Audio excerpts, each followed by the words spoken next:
एक खास स्थिति होती है। वो खास स्थिति क्या है, उसको बोलते हैं आत्म समाधान। आत्म समाधान क्या चीज है, तो सबको करना ही पड़ता है, कोई खास बात नहीं। कभी ऐसा हुआ आपके साथ कि आप कोई चीज हासिल करने जा रहे थे, जैसे मान लीजिए एक्स नाम का व्यक्ति है, वो ए नाम की वस्तु या व्यक्ति को हासिल करने पे उतारू है एकदम, पर ए नहीं मिला,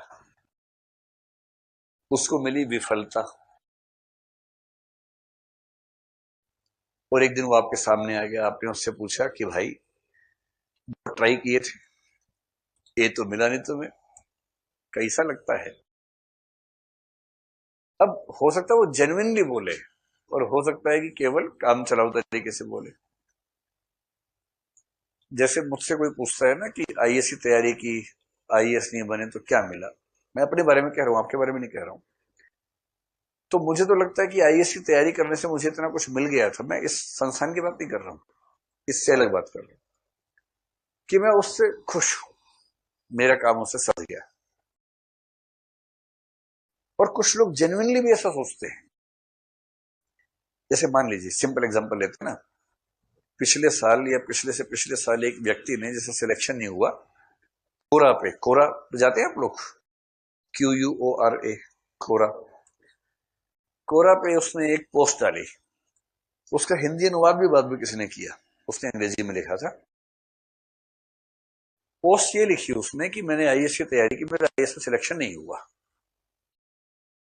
और उसके बाद लिखा, किंतु सिलेक्शन नहीं हुआ उसके बाद भी मैं खुश हूं, तो मैं अपनी खुशी की वजह आपको बताना चाह रहा हूं। एक अच्छा निबंध लिखा, करीब 1000 शब्दों का, और उसमें 4-5 फैक्टर्स बताए कि इस तैयारी करने से मुझे अपने निजी जीवन में क्या क्या फायदे हुए। अगर आईएएस बन जाता तो और अच्छा होता, डेफिनेटली और अच्छा होता, लेकिन आईएएस न होके भी मुझे कोई खास गिला शिकवा नहीं है इस एग्जाम के प्रोसेस से। आप में से किसी ने पढ़ा है क्या, वो जो मैं जिक्र कर रहा हूं जिस चीज का?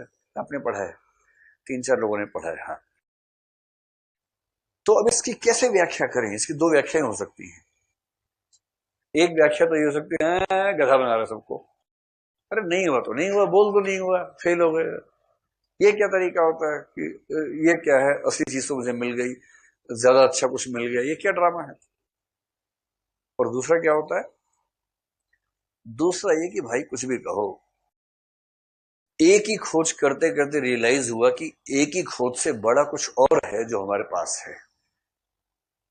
किसी को ऐसा भी हो जाता है।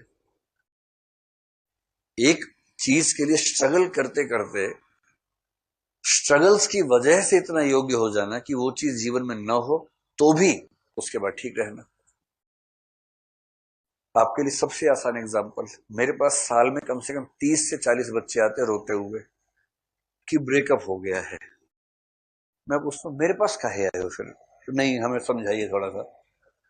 तो ब्रेकअप हो गया है, कई लड़के कई लड़कियां अलग, एकदम मोटी मोटी आंखें लेके, सूजी हुई आंखें, धारा प्रवाह आंसू बह रहे हैं उसमें से, ब्रेकअप हो गया है। और 15-20 दिन में फिर घूम रहे होते किसी और के साथ, तो उतना ही मामला होता है, बहुत लंबा मामला नहीं होता है, लेकिन वो जो 10-20 दिन होते हैं ना, वो बड़े टफ गुजरते हैं। आपको लग रहा है कि साक्षात कलयुग आ गया है, देखिए 15-20 दिन में ही भारतवर्ष की नारियां। अच्छा, चलिए, मुझे लगा ऐसा भाव मन में आ गया।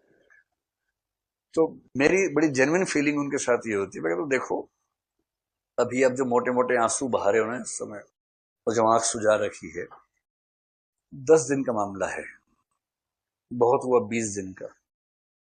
सुराब हल्के मेरे, बहुत गहरा प्यार था मैंने ना बहुत गहरे प्यार देखे मैंने, चिंता मत करो, बहुत देखे गहरे गहरे प्यार, तनाव मत लो ज्यादा।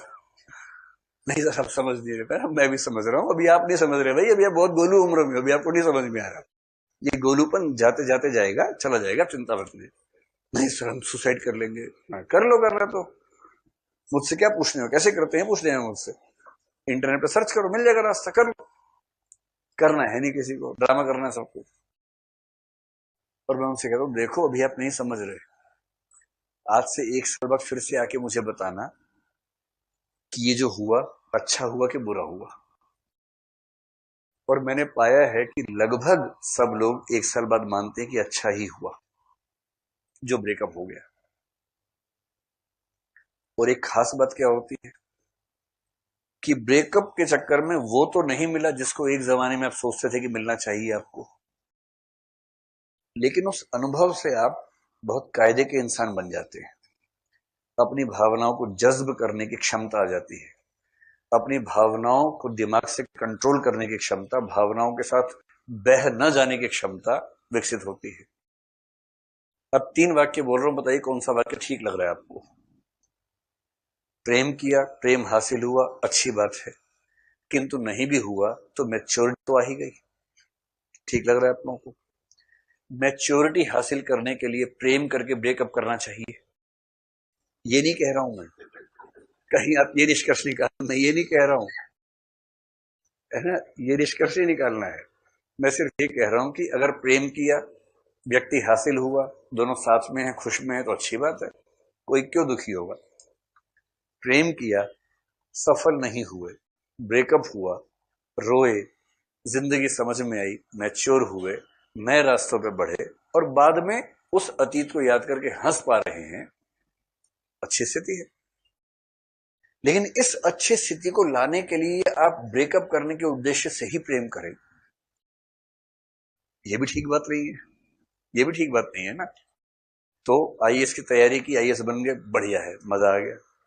तैयारी की, मैच्योरिटी आई, नहीं बन पाए, ठीक है। मैच्योरिटी लाने के लिए तैयारी इस भाव से करो कि सिलेक्शन ना हो, ये नहीं, ये नहीं चलेगा। सिमिली समझ पा रहे दोनों के बीच में क्या तुलना हो रही है। अब इन बेचारे ने मोहब्बत की ठीक से, और मोहब्बत जिससे की वो इनके कंट्रोल में आ नहीं रहा है। तो अब ये आत्म समाधान यानी खुद को समझाना बुझाना। अरे हम तो दरअसल इससे बड़ी चीज मिल गई, अरे इसमें क्या रखा है, अरे प्यार में क्या था, जो मजा ब्रेकअप में है, अरे ब्रेकअप के बाद जो समझदारी आती है ना, अरे तुम्हें नहीं समझ में आएगा, तुम्हारा तो ब्रेकअप हुआ ही नहीं, तुम्हें क्या समझ में आएगा, ब्रेकअप के बाद का सुख तुम्हें क्या समझ। ये जो ड्रामा होता है ना, वो ड्रामा गोपियां कर रही हैं इस समय।